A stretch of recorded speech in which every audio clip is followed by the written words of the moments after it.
Olá pessoal, eu sou Cláudio Cardoso, esse é o Rosa dos Ventos, o podcast da jornada interior dos imigrantes brasileiros.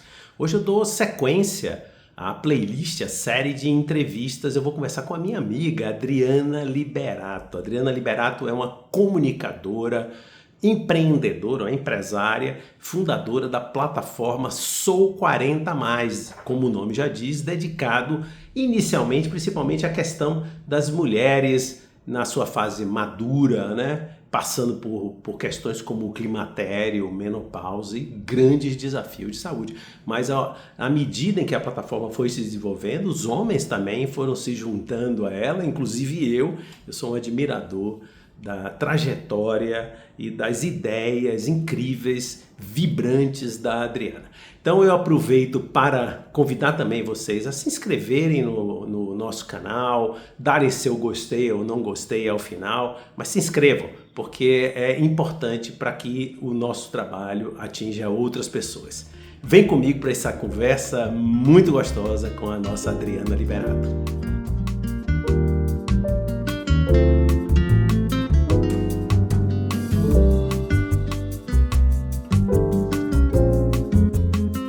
Quantas mudanças nos últimos 11 anos, hein, Adriana?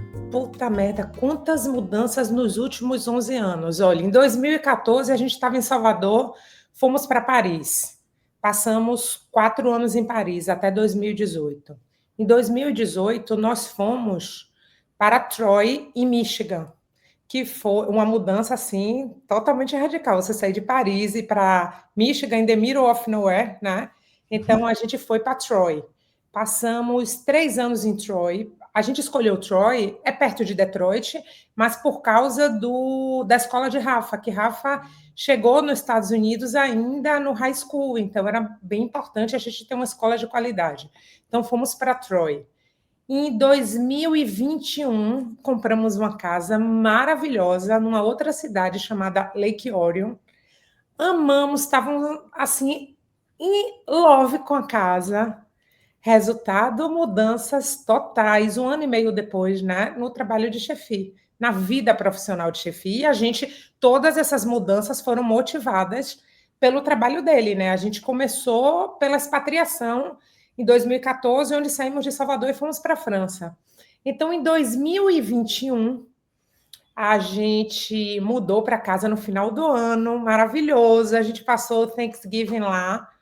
Resultado, quando chegou em janeiro de 2023, mudanças novamente pela frente, e em maio ele recebeu uma proposta fantástica para mudarmos para a Califórnia. E aí essa mudança que foi punk, ele veio antes, ele passou aqui 6 meses e eu indo e voltando para poder dar assistência aos meninos e dar assistência a ele também. Então, assim, foram 6 meses para mim bem puxados, bem intensos e bem dividida, né, que eu estava.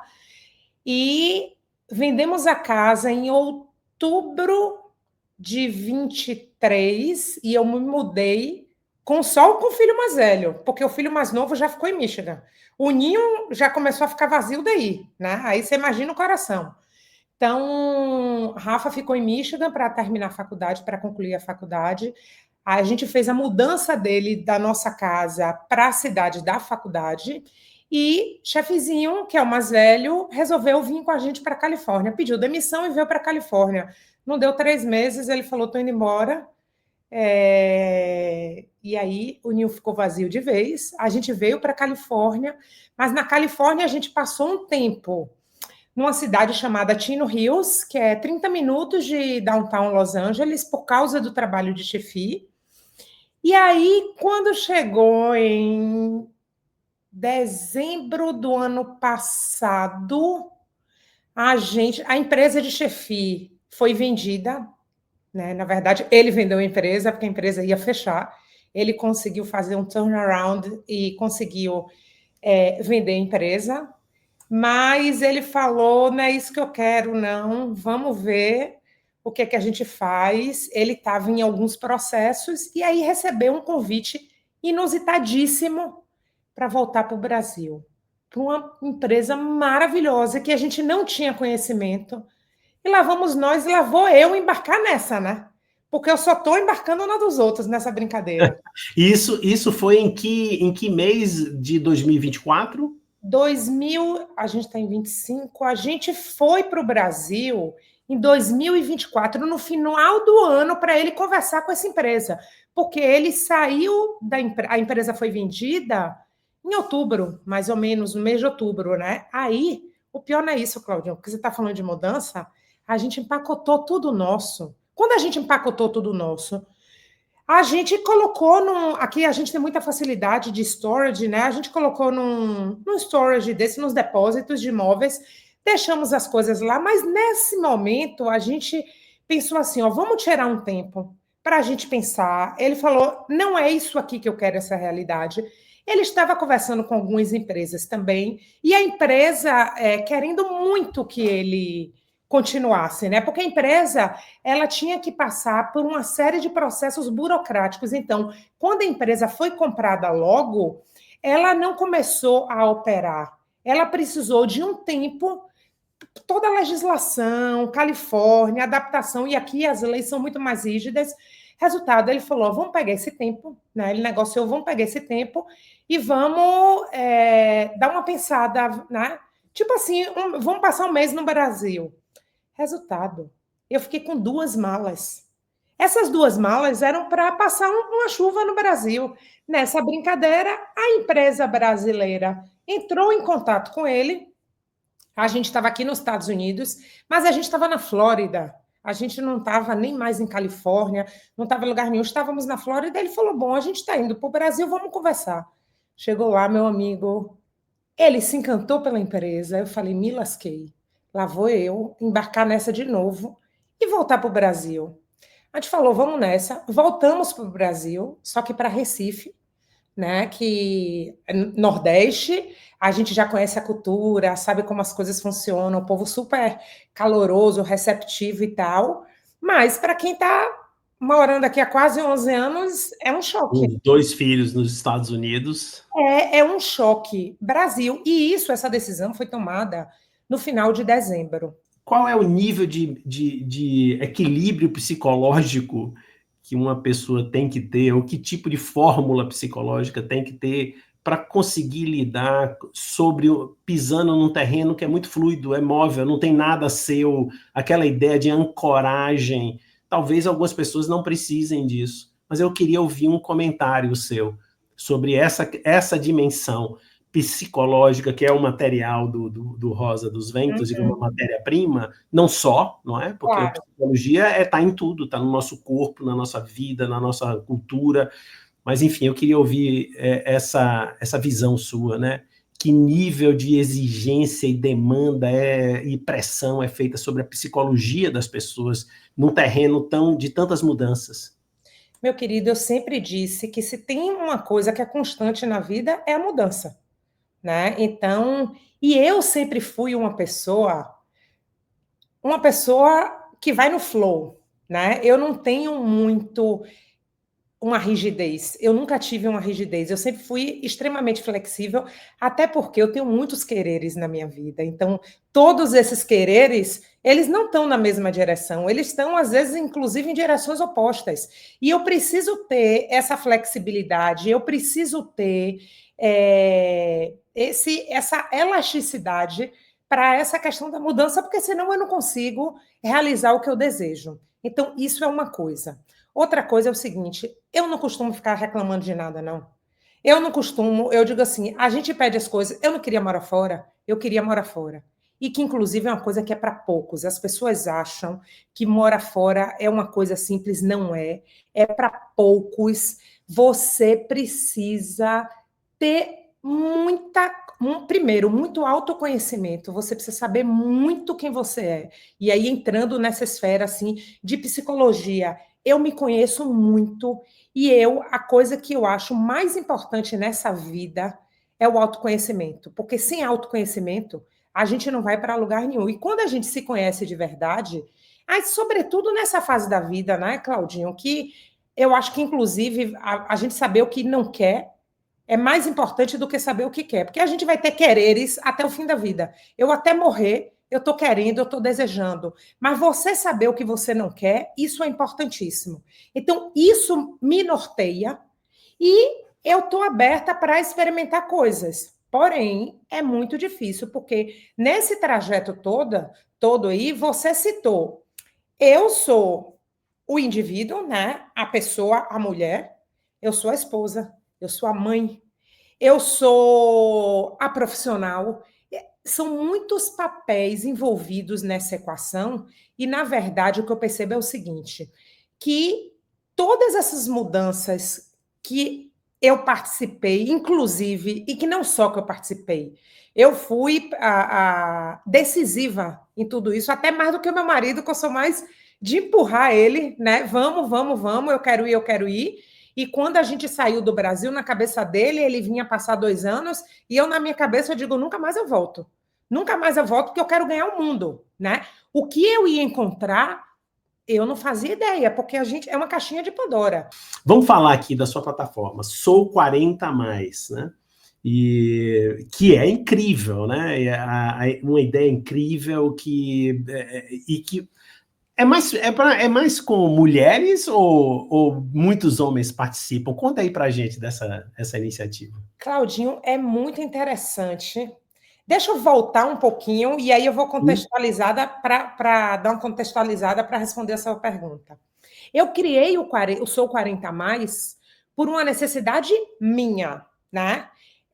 Quando eu estava na França, em 2017, início de 2018, eu estava com 46 anos. Eu comecei a ter vários episódios de saúde que eu achei, até por uma questão histórico-familiar, que eu estava com problemas cardíacos. Então, eu fui para médico, eu fui para o hospital, eu fui para emergência, eu fiquei durante 5 meses sendo acompanhada por uma junta do melhor hospital de Paris, do melhor de todos, com a junta de médicos de várias especialidades, e ninguém conseguia descobrir o que eu tinha. E era muito ruim. E aí os médicos, como eles não descobriram que eu tinha, vou te dar um ansiolítico que você está com crise de ansiedade. Eu falei, não, eu me conheço. Aí, ó, o autoconhecimento, eu me conheço. Eu não sou uma pessoa que eu fico ansiosa por nada, né? Eu estou ansiosa por não saber o que eu tenho. É o contrário. Até que numa ligação louca, eu falei com minha médica, que é a minha amiga, que eu fui ligar para o marido dela, que era meu cardiologista, para eu dizer o que eu faço diante no Brasil. No Brasil. A médica do Brasil. No Brasil, diante da minha médica maravilhosa, que nós somos amigas, mas nesse momento, como eu estava apresentando sintomas cardiológicos, né? Eu falei, deixa eu falar com o marido dela. Aí liguei para ela, falei, Mara, eu preciso falar com Lula. Lula estava no telefone. Ela falou, diga o que é. E aí eu comecei a descrever para ela. Ela falou, dica, você está no climatério. Eu falei, clima o quê? Ela falou, climatério. Eu falei, o que é isso? Aí ela foi me explicar que era um período que antecedia a menopausa, que era muito comum, que os médicos ainda, muito poucos, ouviam falar disso, e menos ainda tinha uma base para poder tratar do assunto. A partir disso aí eu comecei a me monitorar, reparar, e comecei a entrar na França, que é o povo, você não pode nem fazer, não tem quase ninguém lá que faça reposição hormonal, né? Por isso que eu acho amo morei lá, amo as minhas amigas francesas, mas as mulheres mais velhas francesas, elas são endiabradas, e não tem nada, depois que eu comecei a estudar, que me tire da cabeça que isso não é a menopausa. Não tem nada que me tire da cabeça. Certeza. A baixa nos hormônios, a queda nos hormônios sexuais, certeza absoluta, sabe? E se você não trata isso, você vive... É uma escolha sua, de forma natural, meu amigo, saia correndo, saia correndo. E aí, a partir disso, eu comecei a me observar, e foi um tempo, durante 6 meses, foram sintomas muito fortes, e depois a coisa amenizou. Bom, no meio da pandemia, eu já estava nos Estados Unidos, e a gente estava no meio do processo do Green Card, eu não tinha mais visto de trabalho, eles tiraram o meu visto de trabalho. Eu falei, o que eu vou fazer?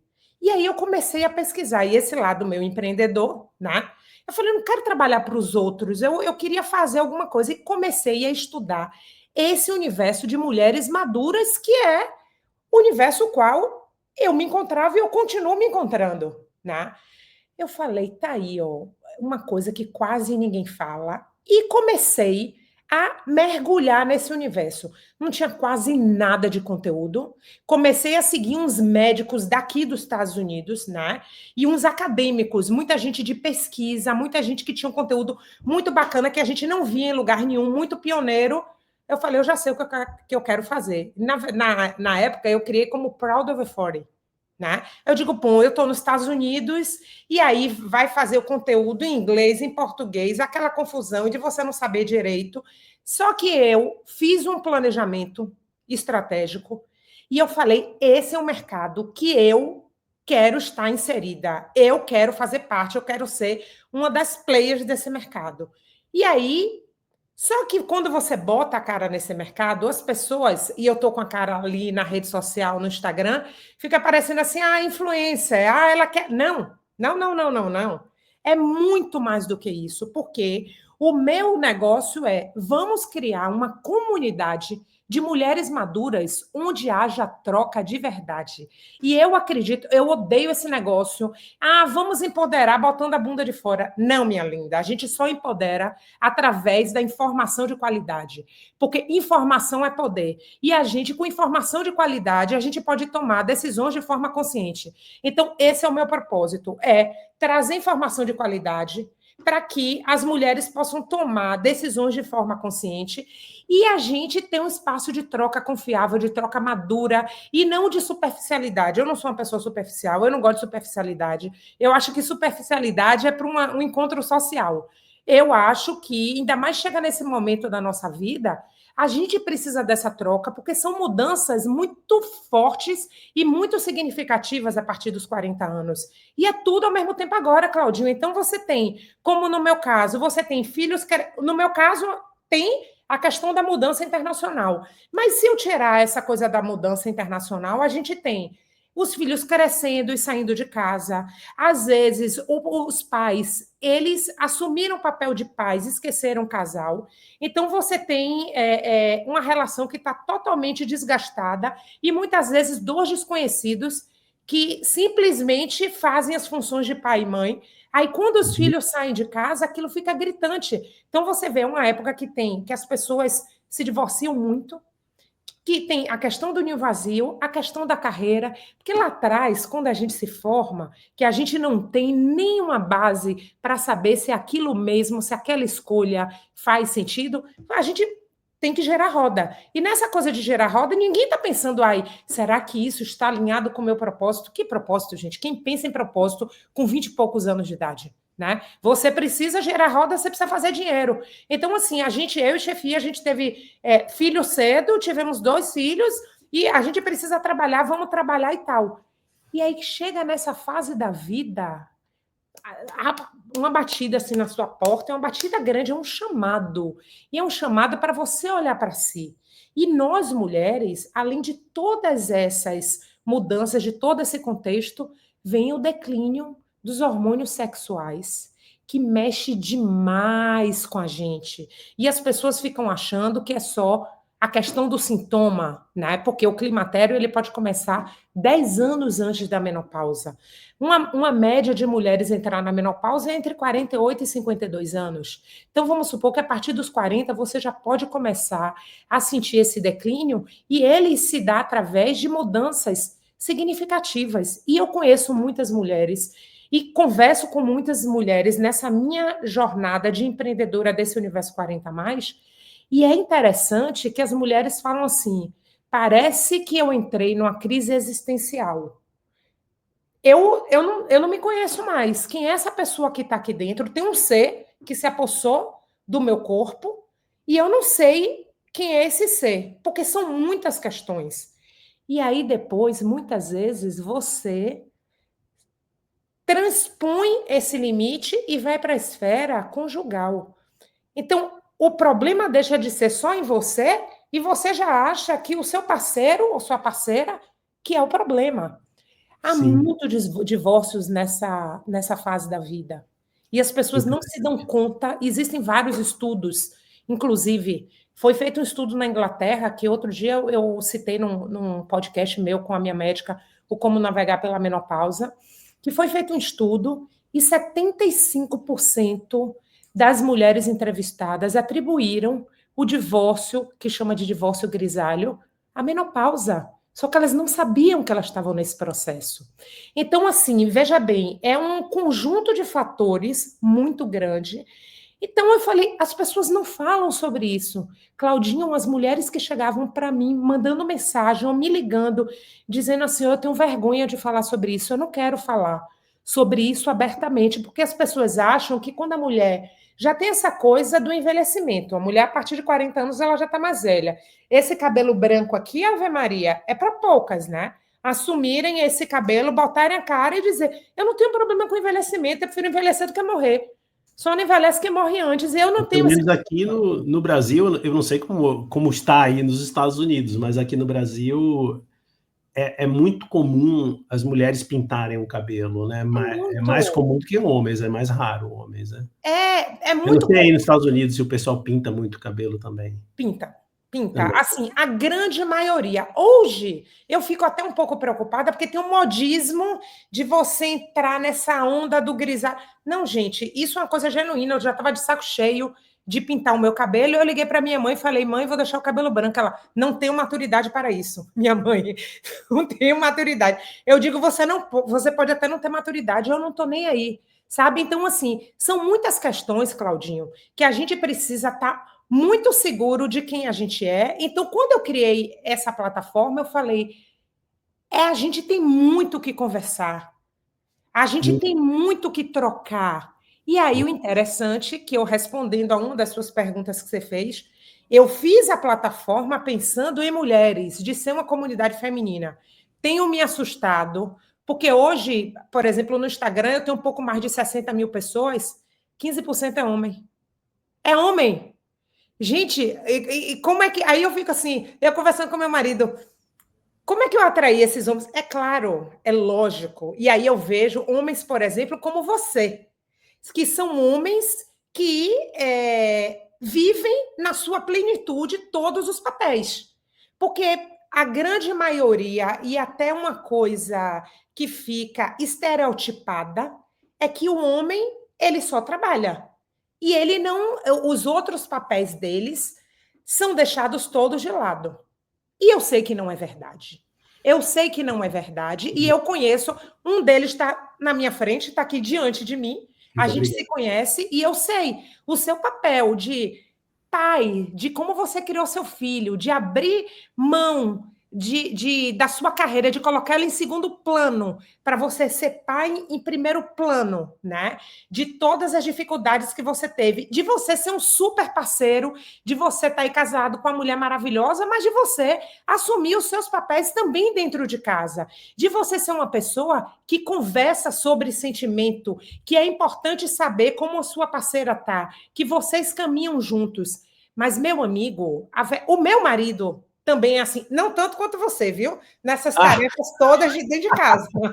Chefique é meu ídolo, você sabe, né? Mas Outra ele... camisa aqui. I love Chefique. Mas é uma pessoa assim, é um puta de um parceiro de vida. É um puta, um paizão, sabe? É uma pessoa que está super presente, que está preocupado com o nosso bem-estar. Então, a gente é muito parceiro e é muito bom a gente enxergar homens assim. E o que eu vejo também são homens muito perdidos, porque muitas vezes nós, mulheres, né, não deixamos os homens ocuparem seus espaços. Então, muitas vezes, as mulheres dizem assim, não, eu resolvo com o filho, eu resolvo com a filha.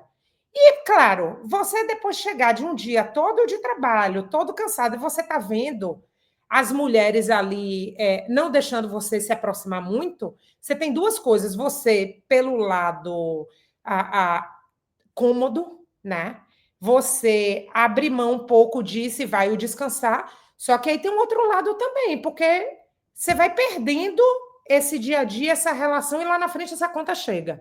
Então, assim, eu vejo que tem, sim, homens interessados, homens que participam e homens que querem também entender um pouco mais o universo feminino. E uma coisa que eu quero fazer, que eu te falei, que você vai ser o meu convidado, aí você vai abrir essa parte do projeto aí, essa linha que eu vou pegar, você vai abrir junto comigo. Eu quero trazer esse universo masculino maduro, porque eu acredito que a gente soma para multiplicar, que a gente cresce junto. Então, a nossa sociedade é uma sociedade machista. E as mulheres são muito machistas. Porque eu falo para amigas minhas, que eu vejo às vezes, eu digo, é tudo lindo, você aplica isso a seu filho, porque você queria que seu marido viesse pronto. E o seu filho homem, como é que você cria ele? Porque assim, mas meu filho não. Mas meu filho não, porque eu não sei qual é o tipo de mulher que meu filho vai se relacionar. Gente, isso é uma loucura. Então a gente não pode querer que de uma hora para outra tudo vire. Não. Isso é parte de uma construção. E eu gosto de saber que eu sou parte dessa construção. Que eu boto ali a pulguinha atrás da orelha e digo, vamos conversar, né? Isso para mim é o mais importante. Adriana, agora é o seguinte, eu queria ouvir de você uma experiência que é muito rica nesses trânsitos França, Estados Unidos, Brasil. Para começar, pense em dois opostos, França e Estados Unidos. São dois opostos culturalmente falando. O povo é completamente diferente. E eu já te disse, que cultura, para mim, quando as pessoas me perguntam o que é cultura, para mim é a forma que você resolve problemas. Isso pode parecer uma coisa simples, não, mas isso é uma coisa extremamente complexa, porque existem muitas camadas. Até você chegar numa resolução de problema, imagine o que é que está aí embutido, incutido dentro do seu ser para você chegar naquele ponto ali. Fui para a França. A gente brasileiro já começa, a gente acha que a gente é extremamente o povo mais flexível, que mais se adapta a tudo no mundo. Não somos. O brasileiro vamos marcar, tudo vamos marcar, vamos fazer. A gente está muito mais aberto e as pessoas acham, a impressão que a gente passa é que a gente realmente está muito mais aberto, a coisa é fácil, mas muitas vezes você não passa da página 2, né? Porque você fica ali na superficialidade. Eu não digo em termos de interação, porque as pessoas estão muito mais abertas à interação, chamam a gente para dentro de casa, e eu sou assim, eu boto todo mundo dentro de casa, chama para dentro de casa, faz programas sociais, mas muitas vezes isso fica na esfera social. O francês, você demora muito mais de chegar nele, mas quando você chega, é amizade para o resto da vida. E se você me perguntar assim, qual uma palavra que define o francês? Tradição. A França é tradição. Eles são tradicionais em tudo. A forma deles de pensar é tradicional. Então, por isso, a forma de resolver problemas é tradicional. Eles valorizam a experiência, né? Não é essa coisa, tá chegando um novo. Calma, vá para o fim da fila, meu lindo. Você é novo aqui, você não sabe nada, você está cheirando a leite. E que é o contrário daqui dos Estados Unidos. Os Estados Unidos quer muito a coisa assim da inovação, porque tudo que é novo, tudo que está de ponta é que vale, o velho vai ficando obsoleto, e a gente percebe isso pela própria cultura das pessoas com relação aos objetos. Na França, o que existe de handyman, de pessoas que conseguem... O esporte preferido dos franceses é a bricolagem, que é... Como é que fala? De você mexer coisas em casa...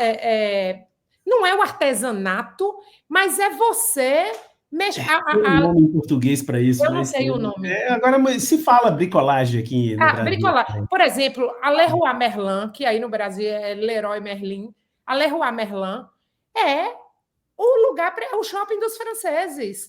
Todo mundo vai para lá e as pessoas adoram essa coisa de você estar consertando uma coisa dentro da sua casa, de você estar dando uma outra finalidade. Você tem profissões que você tem lá torneiro de artesanato, né? Ele não é simplesmente um marceneiro, além de ser um marceneiro, é um torneiro, tem estofadores. Você tem profissões que são resistentes ao tempo e eles fazem questão. O francês, essa coisa da resistência está entranhado na cultura deles. Então, a gente pensa que a cultura, a gente às vezes olha e tem uma visão rasa de cultura. Olhe como essas coisas estão entranhadas, sabe? Isso é uma coisa de séculos, de milênios até. Que A você experiência da sua... Desculpa interromper um pouco, mas a experiência da sua família, você, o seu marido, os 2 filhos, foi mais de... Se tivesse um mostrador, não é tão simples assim. Foi mais de dificuldade ou de crescimento pela oportunidade de estar vivendo essas novidades? Porque é um privilégio. É um privilégio trafegar na vida, podendo ver de perto grandes culturas muito marcadas, como a dos Estados Unidos e a da França, sem dúvida, são culturas... Embora, claro, sejam ambos países muito grandes, Estados Unidos bem maior, que tem diversidade, né? Assim, então, muita diversidade, né? principalmente aqui. O cara de Paris é muito diferente do cara do Uhum, sul ou do extremo norte da uhum. França. Como dos Estados Unidos também, talvez até tenha menos, não sei, mas também que é um universo gigantesco. Enfim, eu me alonguei um pouco na pergunta, mas você sentiu a experiência da sua família mais dificuldades ou mais o ganho recompensa tudo, né? Olha só, Claudinho, a dificuldade, ela faz parte da vida. Eu fico dizendo que problema é a vida acontecendo. Problema mesmo é quando a gente tem uma questão de saúde. O resto é a vida acontecendo. E eu e chefia, a gente está sempre assim, ó. Vamos aproveitar a oportunidade. O que é que a gente vai fazer com isso? Né? Vai ter dificuldade? Vai. Dificuldade pra cacete. Mas a gente chegar na França, não falar uma palavra de francês, não saber nada. É muito difícil. E a gente não tem, o brasileiro, ele está muito mais ligado à cultura americana do que uma cultura europeia, por exemplo, principalmente a francesa, que é uma cultura tão fechada, né? Então, as dificuldades são muito grandes. E foi para nós 4, tá? Porque, no meu caso, eu abri mão de toda a minha carreira, né? E eu virei mãe, virei motorista, virei cozinheira, e a pessoa que está dando apoio é a base ali para que todo mundo se sentisse bem na mudança, principalmente os meninos. Eu não consegui nem entrar numa escola de inglês ou de francês logo de cara. Eu estudava em casa de 6 a 8 horas por dia, mas eu enxergava isso como uma oportunidade. Os meninos foram para uma escola britânica, mas eles foram para a escola britânica porque já existia uma vontade deles irem fazer faculdade nos Estados Unidos. Então, a gente queria que eles estudassem inglês como base, mas tivesse o francês também. Então, eles foram para uma escola britânica. Agora, imagine o nó na cabeça desses meninos. Com o inglês, nós vai, nós fica, que não tem jeito. Hoje a coisa está até melhor. Mas, assim, inglês, nós vai, nós fica, da maioria dos lugares, principalmente se você não pratica. Então, os meninos já chegaram para uma escola britânica e tinha aula de francês também. E pior, eles entraram, os 2, surtados por futebol, foram federados num time francês que ninguém falava inglês. Então, eles tiveram que se virar. Muita dificuldade, muita dificuldade.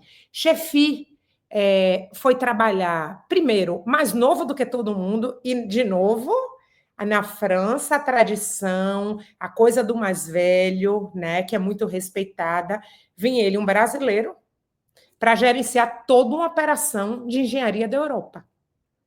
É punk. Ele não teve condição de estudar francês os 4 anos que a gente passou lá, porque ele só andava viajando. O cliente principal dele era Ford, que era americano, então, assim, e viajava, a língua comum era o inglês. Ele não conseguiu estudar. Nós tivemos muitas dificuldades, claro, mas dificuldades que são parte do processo de aprendizado. O que eu digo foi um mundo de oportunidades e nós agradecemos muito por todas essas oportunidades.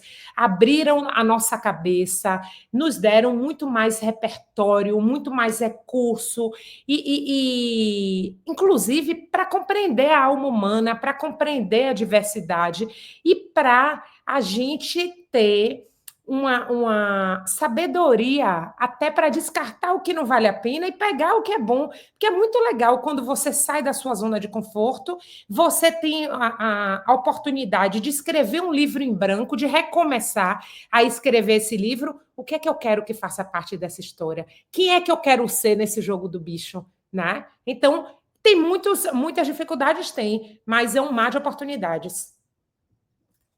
Fantástico esse depoimento, Adriana. Nossa Senhora, que privilégio, viu?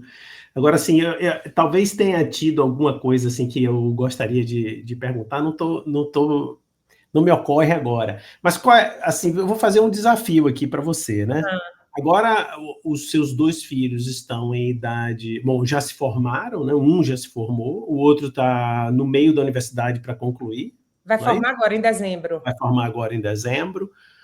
O seu marido num novo desafio profissional, agora dessa vez na Califórnia. Uhum. Você podendo retomar com mais calma e mais tempo e mais base daqui a alguns dias, porque você ainda está em transição de mudança, seus caixotes estão aí pelo amor pelo de universo, em algum lugar do universo. Qual é o seu plano agora? Intensificar o Sou 40 mais? O que é que você tem pensado para você? Claudinho, eu vou te dizer, no ano passado, no meio do ano passado, quando meu filho realmente ele fez a mudança, porque primeiro ele foi para o Brasil, ele voltou, o segundo, né? Quer dizer, que é o mais velho, que ainda estava em casa. Que ele saiu de casa, que a gente foi deixar ele na casa nova. Eu sempre disse assim, eu crio meus filhos para a vida. Mas eu sempre fui aquela mãezona, leoa, e sempre presente, Claudinho.